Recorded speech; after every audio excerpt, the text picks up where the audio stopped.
Please can you remind me if you'll be so kind, staring out into space, asking God to hear my case, trying to think of all things past. How long will my memory last? A purple angel, purple angel, purple angel, you're next to me. Well, hi everyone, and welcome to Alzheimer Speaks Radio. Today we are going to do one of our video interviews, which I'm really excited to be doing, and I will introduce our guest here just shortly. But since we always get new people listening to Alzheimer Speaks Radio, I like to tell people a little bit about who we are and why we do what we do. Bottom line, I'm Lori LeBay, and I'm the founder of Alzheimer Speaks. My mom lived with dementia for 30 years. And during that process, our family felt so isolated, and we didn't know where to go. We didn't have resources. No one talked about this topic, and it was really a difficult time. And so in 2009, I decided to create Alzheimer Speaks with the objective to raise everyone's voice. So those living with dementia, families struggling, trying to manage through this journey, as well as business professionals, authors, singers, songwriters, movie directors, advocates, researchers, all of us. It takes all of us to shift our dementia care culture. And so that's really what we're all about and why we're here today. We just think it's important to have a general conversation. And so on Alzheimer Speaks Radio, we're just true talk radio. We all talk with passion and from the heart, and what we've been through, what we've experienced, and how we can share our experiences and our tools and products to improve, hopefully, your lives. As I always do, I so appreciate our audience because, you see, you guys have changed our projection in the world here. It has been your likes, your clicks, and your shares that have really propelled us into this atmosphere I didn't even know existed. People listen to us around the world, and they want to hear what you have to say. So know that you could be our next guest. And please share, push out these videos and audios so that people can get the information that they need. Everybody in our sphere is pretty much dealing with this at some level in their life. It's pretty rare when someone hasn't been touched. And so know that you are making a big impact. Now I'm going to go ahead and introduce our guest today. I have Kathy Smith with us, and she is the founder of Senior Resource Hub. She became a caregiver for several of her family members, and her compassion for seniors and caregivers and just the whole understanding of the key challenges that face them all, including long-term care and living decisions, made her kind of that go-to person for her family and friends, all seeking advice in this area, because most of us are going to be hit with being a caregiver, a care partner, a carer, a care companion, whatever you want to call us. And I too was that with my family, so I can totally relate to that. Kathy not only became an expert in the challenges, but she also discovered her passion to find ways to really help others, to stop reinventing the wheel and learn to make the best care decisions and living decisions for seniors and their caregivers. So welcome, Kathy. How are you doing today? I'm really doing well, thank you. And thank you for that nice introduction. Well, I'm excited to have you here with us today. And one of the questions I always ask everybody, just to give a background to our audience, is, have you been touched by dementia within your own family or friends? Yes, in fact, my mother had vascular dementia for about 17 years.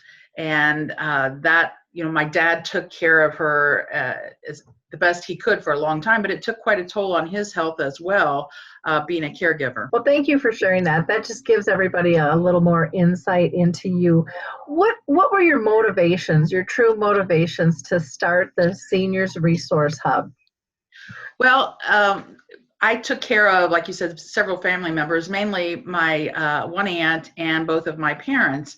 And as my dad was really a very good planner as far as preparing for retirement, financially, legally, and medically. And as part of that process, they asked that would I be power of attorney for he and my mother. And I was like, well, sure. But I had no idea what well sure meant. It was like, you have the best intentions and you want to help, but you really are totally uneducated as a first-time caregiver.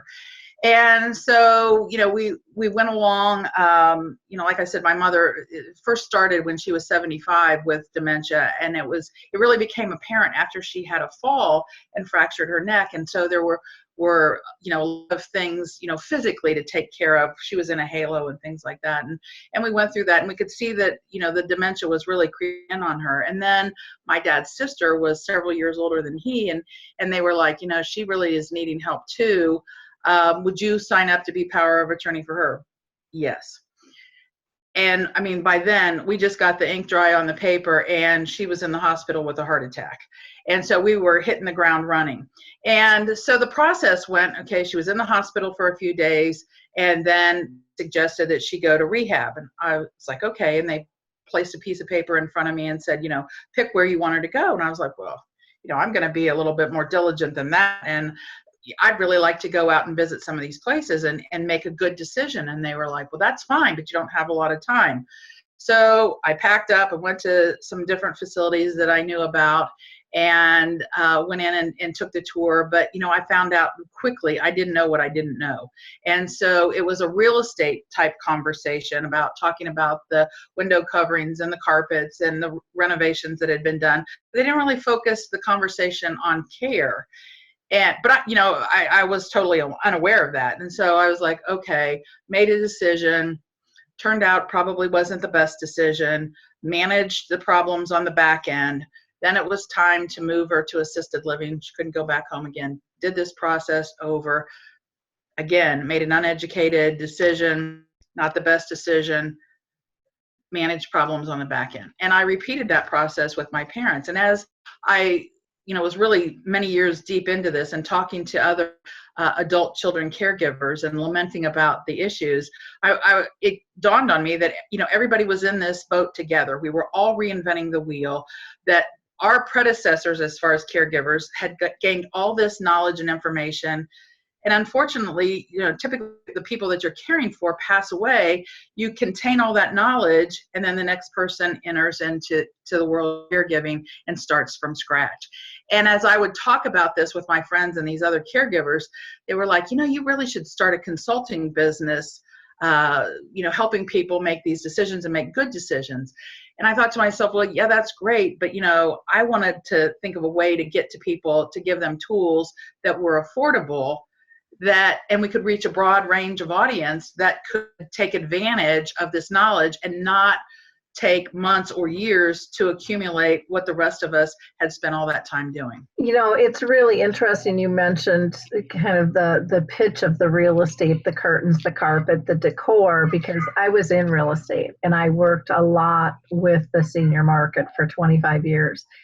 And I saw that same thing. And builders actually were building for adult children for the flash and the comfort of what they would like versus necessarily the practicality and the needs of those that were living there.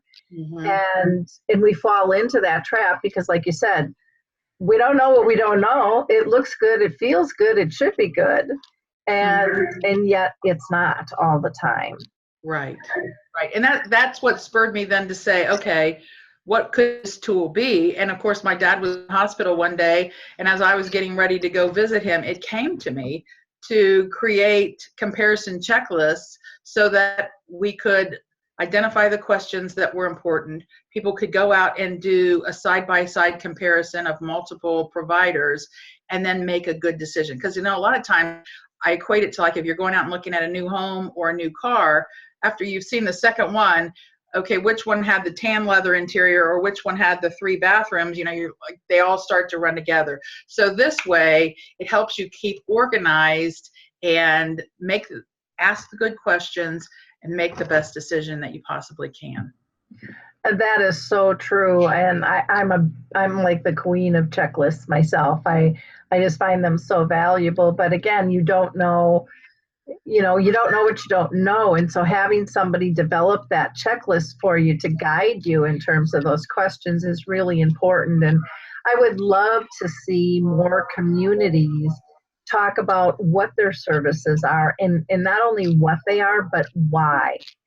Exactly. Share the why, because that's the educational key point. So can you kind of give us an overview of your comparison checklist app that you've developed, and how a caregiver can use that to best find the right living situation for their loved one?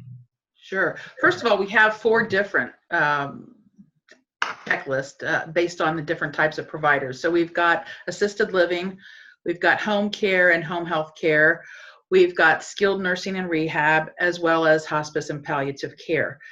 They're all built pretty much the same, whereas, we've got, if you will, there's chapters and subchapters and then questions. But so it helps then the service part of it is what changes, right? Home care versus skilled nursing or whatever.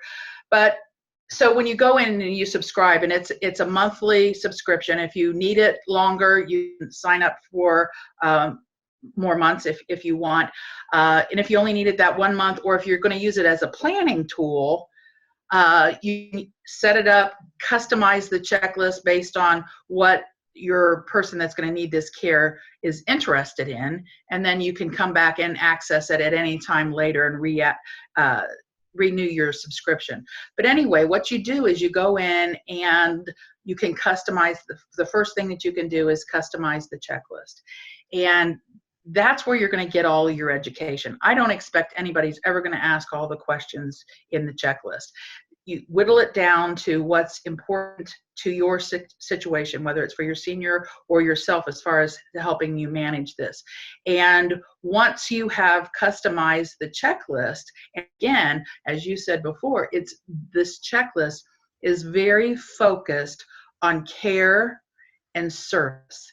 So it's not about the draperies and and like you said, it's great. Everybody wants our people to live in a wonderfully nice and a lovely facility.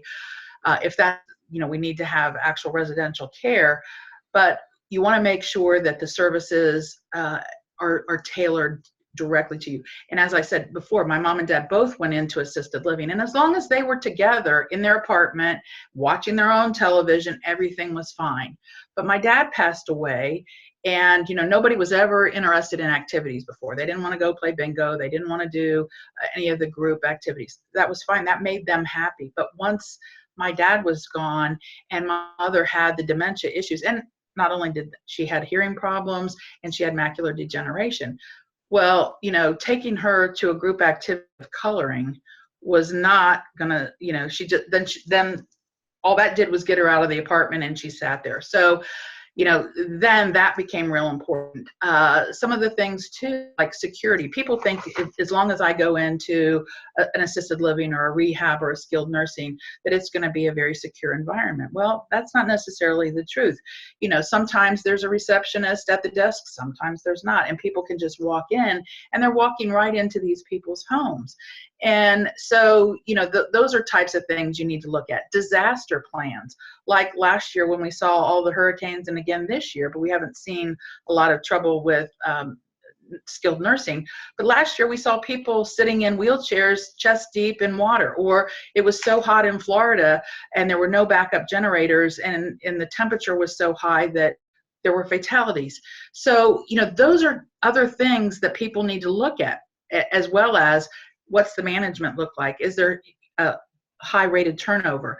Do they have enough staff to take care of all the people that they have there? So, looking at draperies and that are all well and good, but are they going to be able to service the needs of your loved ones when they're actually there? Or even at home care, right? You want to make sure that, because there are so many home health cares opening up, because it's one of the most popular franchises right now, you want to make sure if somebody's supposed to be there at 8 o'clock to give your mother or father a shower, that they're there, and they don't then call you at 8 o'clock at work and say, hey, we're really sorry, but we can't get anybody to go there today to take care of them. And you're supposed to say, okay, well, I'll let my mom sit there in a wet depend all day, not showered, no breakfast. No, that's not going to happen. You have to go into crisis mode and take care of it. So making sure that you've got the best provider available is what we're all about, and focus people to get those questions asked and get the right answers. Well, and I like that you've got a lot of questions and people can customize. You know, one of the things that I see when I go around the country is that staff ratio. Who's actually included? Are you throwing in the maintenance and the secretary who really isn't directly involved with my person, or do you have universal care where everyone really is a part of the care, community? How does that work? And but if you're putting in the accounting department and all of that, that really it can be misleading. Absolutely. In terms of how care is happening. And do you have anything specific to memory care itself? I know you had mentioned the assisted living, the home health, the skilled, and then the hospice. Where does memory care fall in for you on that? We have that in our assisted living.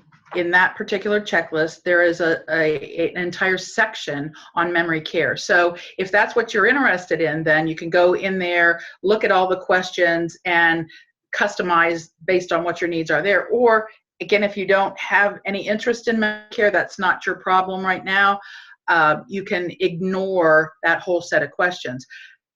But I think I'd leave a few in, because you never know what the future holds, right? And you should make sure that that they do have memory care, that it's secure, and there's so much new education and specific activities and things like that for people that have memory issues, that it's very good to find that out before you make the selection, because you don't want to go to and make a move and have people settled, and then you've got an issue that you haven't addressed or made sure that you can grow into that facility. Because then a lot of the conversation then is, well, it's going to be too hard on them with their memory issues or whatever it might be to move at this point. We'll do better.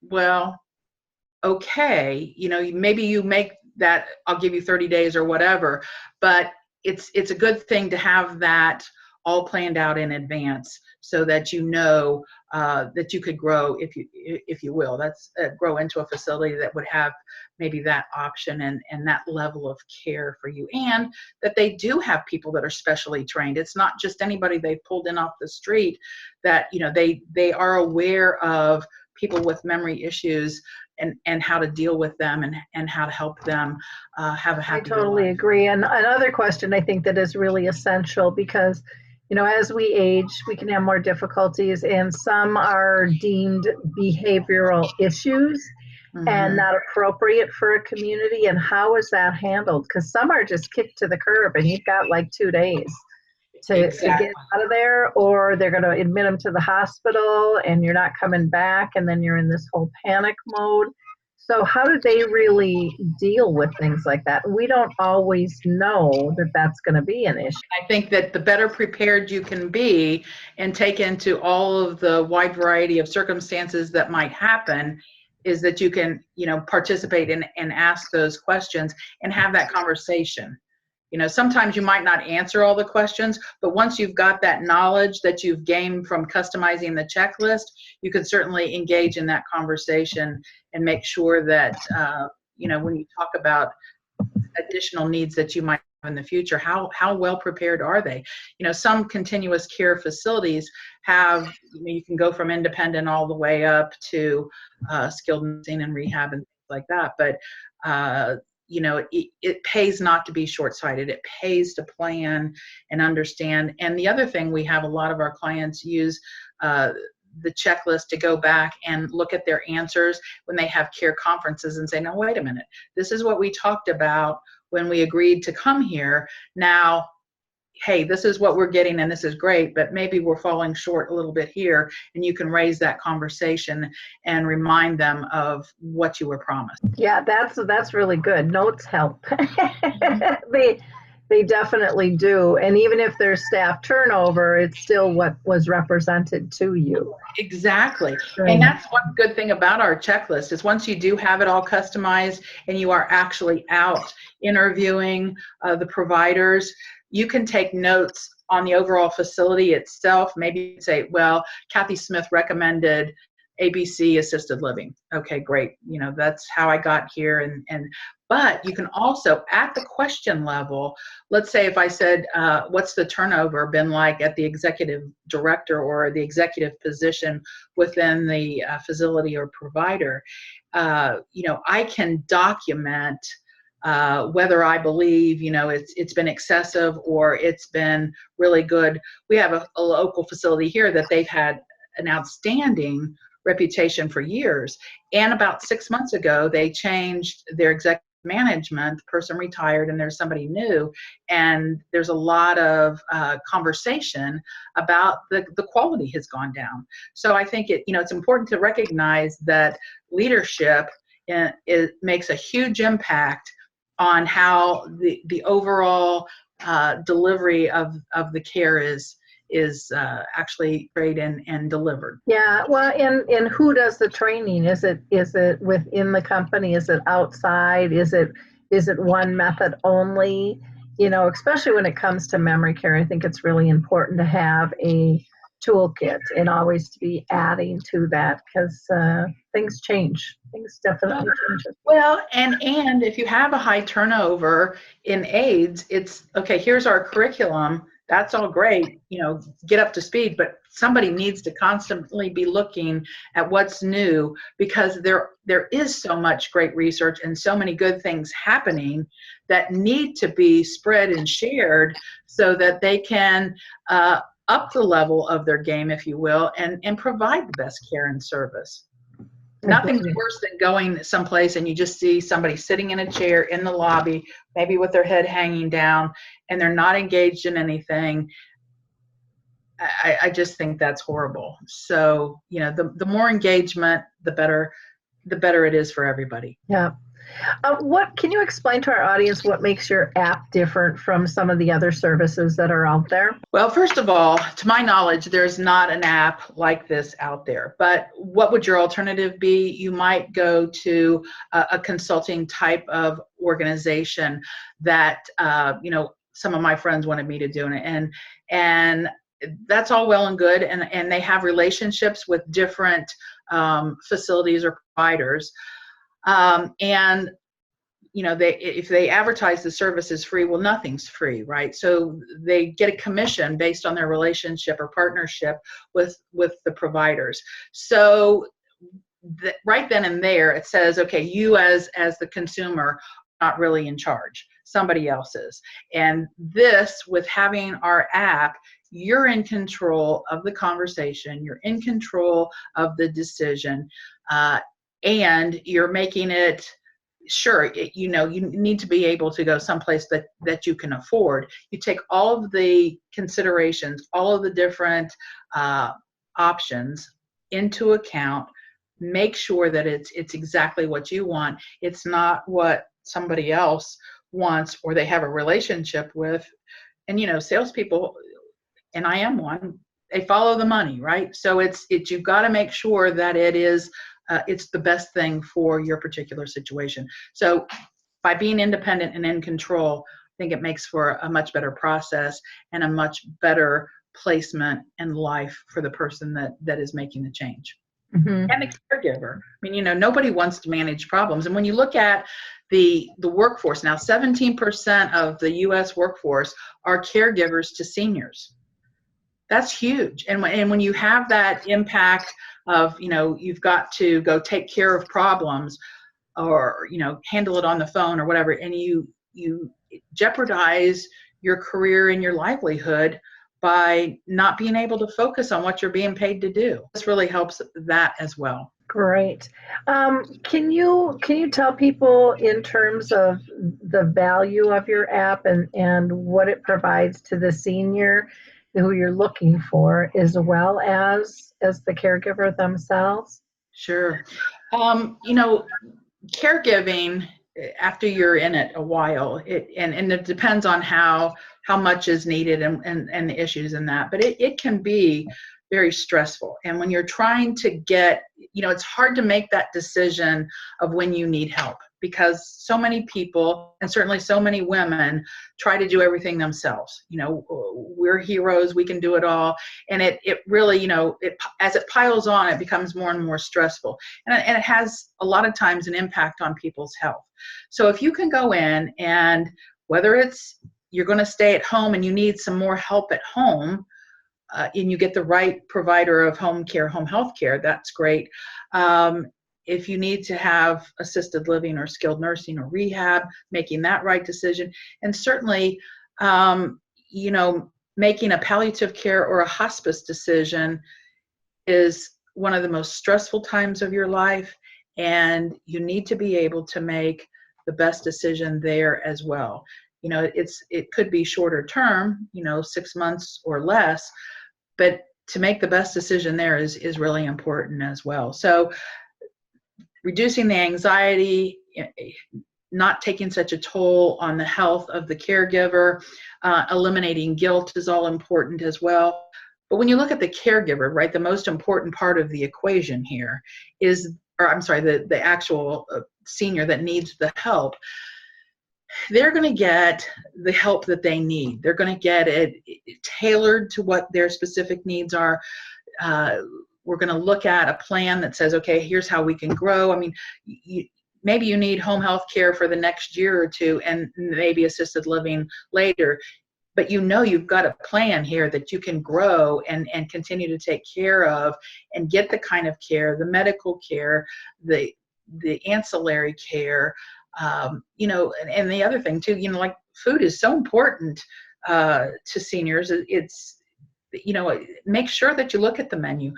Ask to see the kitchen. Is it clean? Sit down and have a meal there. Don't, if you're invited, that's fine, but kind of look at what the everyday kind of meals look like. So it's making sure that that person who's worked their entire life to be prepared for retirement and saved a lot of money, and they're going to spend, that could be, it's either going to be long-term insurance or their own money, but it's a costly venture to be in and have senior care. Make sure you are getting the value for what you're paying for. And I think that that's tremendously important. Yeah, I totally agree with you. And I like that idea of, come in unannounced, go for a meal, because the food could be great, but if the atmosphere isn't, or if it's not a respectful thing, or are they flexible in the times your loved one can go down for a meal? Mm-hmm. How about, showering and grooming and stuff? Does that have to be at a set time? All that comes into play. Well, let's get back to your app, and can we talk a little bit about the cost of your plans and how that would work? Because I know our audience would be interested in that. Sure. It's $15 a month for a subscription, and that gives you access to, we have a database of 82,000 different providers. So if you could go in and you can either put a specific address in or a zip code and say you want to be within 5, 10, 25, or 50 miles of that particular location. And you can identify then, do you want assisted living? Do you want memory care? Do you want skilled nursing with memory care, or hospice and palliative care? So you can tell it what you want, and it'll come back and give you a list of providers in your area. So then, again, we don't share your data as far as by name with somebody, but we are collecting a database that says, okay, for all the people that have gone out and looked at the Smith Family Assisted Living, here's how, and when you do your comparison, you can see how everybody else rated or answered the question. So a lot of the questions are multiple choice.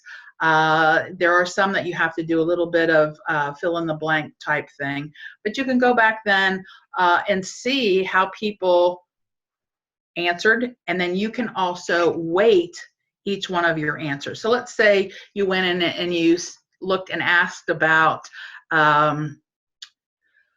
let's say one of the questions is, to observe the nurses at the station, and if when the call light goes off, do they go and silence the call button, or do they silence it and go take care of the resident?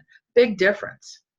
Big difference. And one of the other things, so you can then say, okay, I observed that. I saw that they did a good job of answering the call button, silencing it, and then going and taking care of the resident. So I might give them between 1 to 10. I'll give them a 9 on that. You might go in and ask to see the kitchen, and if the kitchen's dirty or the dining room's dirty in between when you're coming down for your lunch or your dinner meal, you're like, okay, that's not good. So you can then downgrade that and say, I'll give you a 2 or a 1 on that. So that helps then that you tally up when you do your actual compare at the end of the process.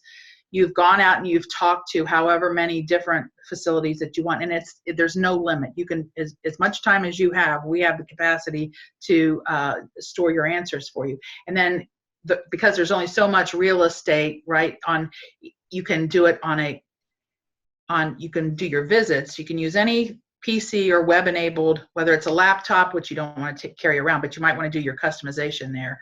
You can take a tablet or a smartphone out, and it's one question at a time, appears on the screen, you answer that. And then we kind of recommend that you go back to a computer or a larger tablet. And then there's real estate that you can lay out for facilities side by side and look at their answers. And then you can mix and match that. So you've got, then you're at the ones that have the highest point total, and then you can go down and look at your notes and look at what's most important to you and then make that decision. So with this, not only am I comparing my notes, but I also get the congregate survey information from everybody, which is very interesting.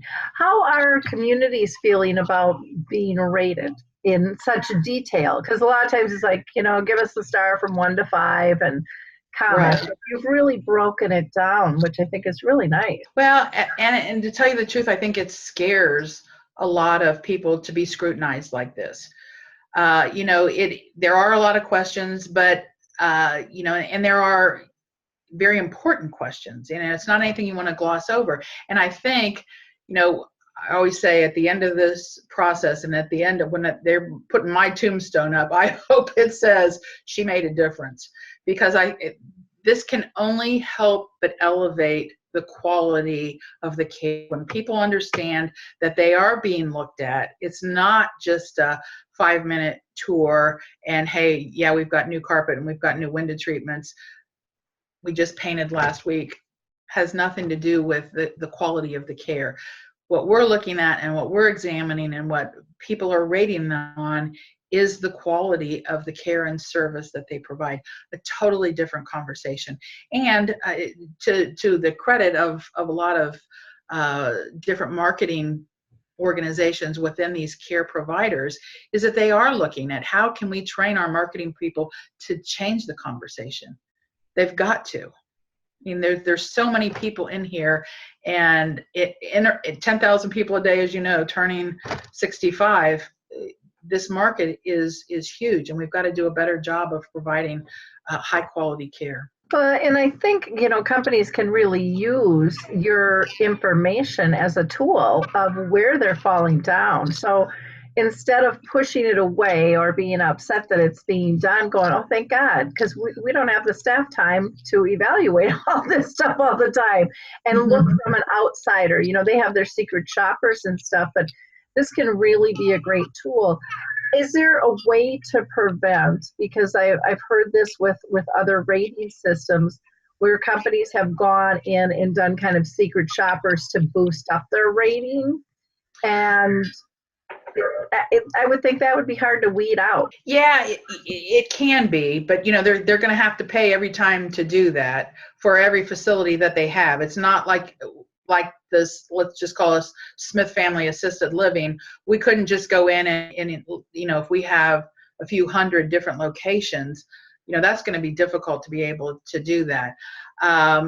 If they would like to go in and put their evaluation in, one time, I can't really hardly, but we do look at IP addresses, and we do have, our developer has a look at that, so that if someone has one subscription and they're out doing a lot of things on one IP address, and that, you know, they can't possibly be in the same city, we'll be able to find that and hopefully stop that, as well as people that, you know, if they went out and bought one subscription and shared it with 7 or 8 different people, as long as those different IP addresses keep popping up, we have an algorithm to check that. So we're not going to get everyone, but, you know, that's hopefully how we'll be able to keep that in check. Right. Is there a way, let's say I'm a company and I get a bad rating on something, is there a way for me to be able to post a comment or be notified of that, so that maybe I want to write a comment, thank you for bringing this to our attention, we are addressing this through blah, blah, blah? No, not really. Okay. But one thing that we do have is the capability to go back after someone has their subscription has after the initial month, 6 months, and 12 months post.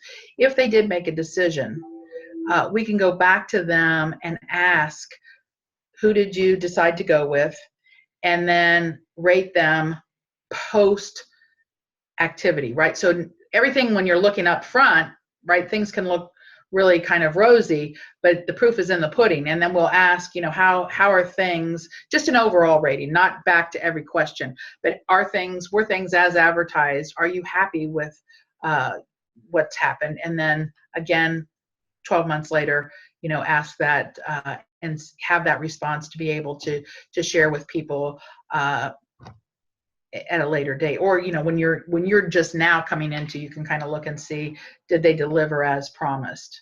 So we do have that capability as well. Okay, great. Now, you're a national company. You mentioned that you've got 82,000 providers, which is an awful lot of providers, but I would imagine that there's probably still pockets or holes of areas that maybe you don't have. If I'm out there and I'm looking in an area and you don't have anything at that time, is that something that'll be flagged for you and that you'll still try to assist me in finding those? Well, here's what we do. Every 6 months, we update the database so that, you know, there are any new ones, because I can tell you from where I live right now here in North Cincinnati, within 5 miles, there are 4 assisted livings under construction. So, you know, and that's what I know about here in my little world. So certainly, like we talked about before, I mean, this market is growing all the time. So when there are new facilities pop up that we don't know about, and maybe you do, there's an option when you're out looking at the database, and if it doesn't show up, that you can add in, say, you know, the XYZ assisted living just opened on Cincinnati Pike, and if you provide the address, we will go back and vet that out and make sure that it is an actual up and running provider and add that into our database. So we do have a way of, in between those 6 months of the update, the actual update by the service, we can make sure that we're trying to be as up to date as we possibly can to let people know what providers are out there. Okay. Then another question I had is, one of the things that I've seen in many, and they aren't necessarily apps, but magazines or different programs out there, people pay to be in, you know, on the list. And is that something, do you charge companies to be on your list at all? No, and thanks for asking the question, because that's really important part of my business model.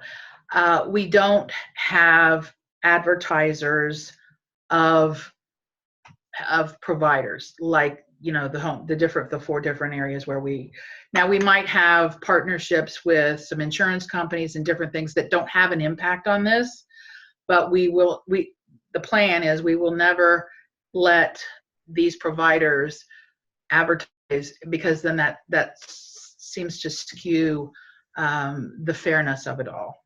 So that's not our plan. That's not our business model. And again, that's kind of what makes us different to when we talked about our business model versus competition.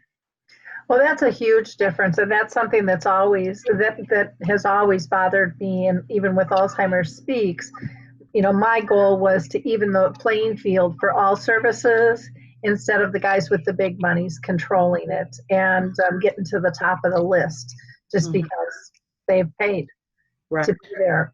Because that can be really deceiving to the general public who wants to know everything that's out there. So kudos to you for developing a different model.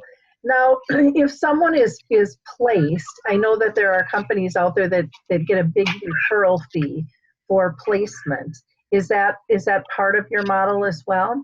No, it's the $15 per month subscription, and that gives somebody all that knowledge and information. It gives them the capability to organize their answers, weight the answers, take notes, and that's it. Wow. That would, it's kind of funny because I'm thinking about how much money some of these companies spend with some of these other models.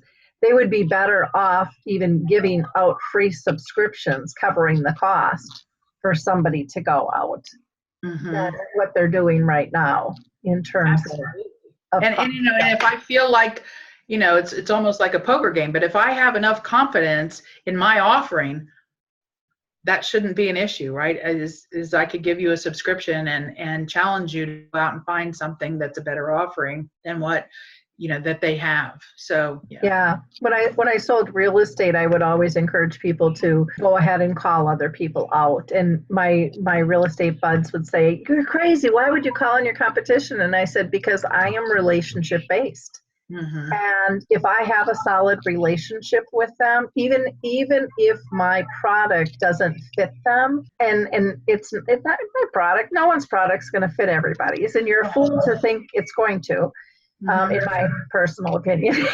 But so if you go out knowing that you're about developing relationships, I had people who might not list with me but who referred a ton of people to me, because maybe they had a relative or whatever it was, or they ended up selling it themselves. Didn't make any difference, but our relationship was still there.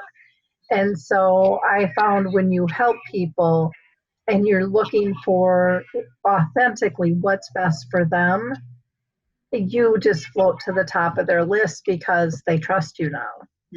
And so I see where this could really, that communities could leverage this on their behalf as a marketing tool and say, ask these questions, check this out, because we're confident. And you know what, if you find something you don't like, you tell us too, don't just put it there, but tell us because we want to know. And make it better. Yeah. So, well, very interesting. I'm always excited to hear how through somebody's experience, and disarray through disease and aging, where they want to improve the system. And you've really put a lot of thought and time into this. That's very, very evident. What is the best way for people to get a hold of you and to be able to see exactly what Senior Resources Hub is? Okay, so probably the best thing is to go to our website, and it's seniors, plural, SENIORS, resourcehub.com. We have a Facebook page. However, we got hacked over, people got a lot of notifications. So we're in the process of rebuilding that, and that should be up hopefully by the end of this week. And our office phone number is 937-866-7496. So anything that you want, or we also have an email, info@seniorsresourcehub.com, and any questions that you have, we'd be glad to get back and let you know. But again, I'm glad you brought that up at the end. We wanted to make this a very affordable tool that was easy to access for a good majority of people.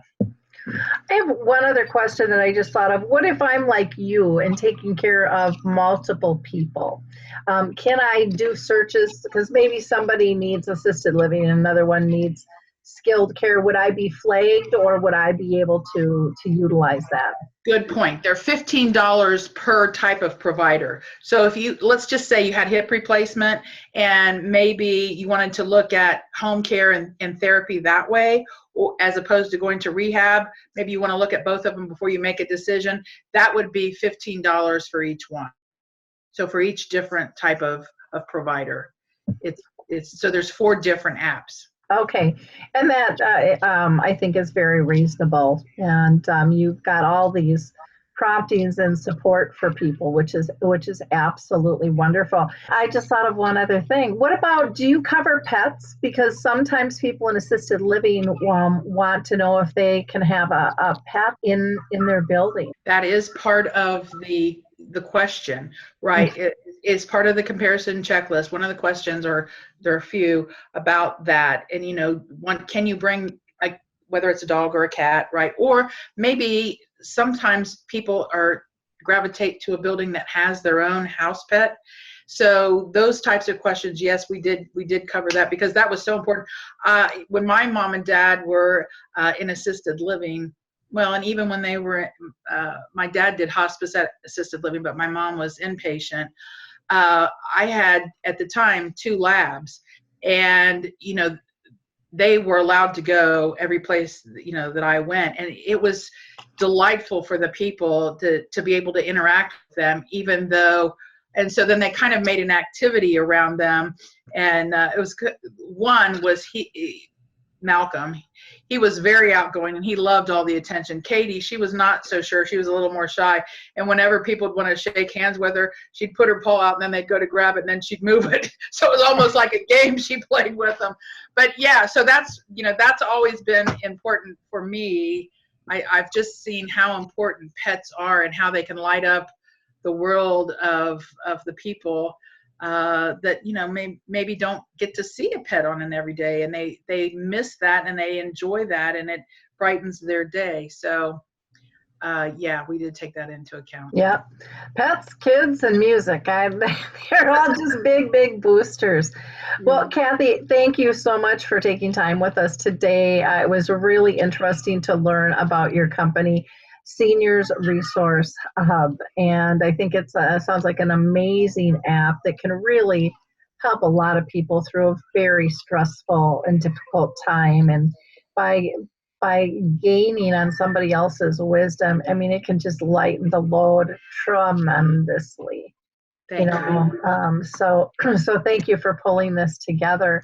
In wrapping up, I just want to give a shout out to the Silver Dawn Training Institute, also known as Dementia Raw.